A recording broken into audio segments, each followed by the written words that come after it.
Sir, মানুষ যুদ্ধ করে কেন? মানুষ যুদ্ধ করে বাঁচার জন্য।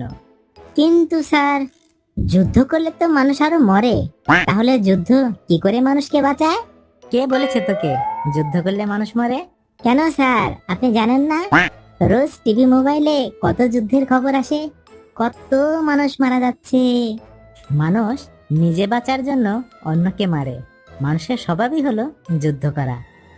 মানুষ সবসময় নিজের সুবিধা আদায় করার জন্যই যুদ্ধ করে। তাই বলে নিজের সুবিধার জন্য অন্যকে মারতে হবে? হ্যাঁ, এটাই তো মানুষের স্বভাব। কিন্তু মানুষ এটা জানে না, যুদ্ধ মানে মানুষ হত্যা করা না। যুদ্ধ মানে হচ্ছে এমন এক জিনিস, যে যুদ্ধ হবে দারিদ্রতার বিরুদ্ধে, যে যুদ্ধ হবে শান্তি প্রতিষ্ঠা করার জন্য, যে যুদ্ধ হবে মানবতার পক্ষে, যে যুদ্ধ হবে নতুন কোনো কিছু উদ্ভাবনায়। কিন্তু মানুষ এগুলো কখনোই করবে না। মানুষের হিংসাই হচ্ছে মানুষের সবচেয়ে বড় শত্রু।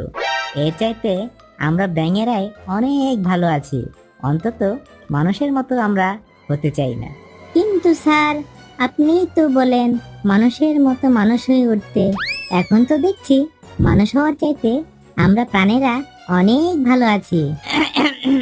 নে হয়েছে, এই যা যা পড়তে বস। তোদের আর মানুষ হয়ে কাজ নেই, এখন গিয়ে পড়াটা করলেই হবে।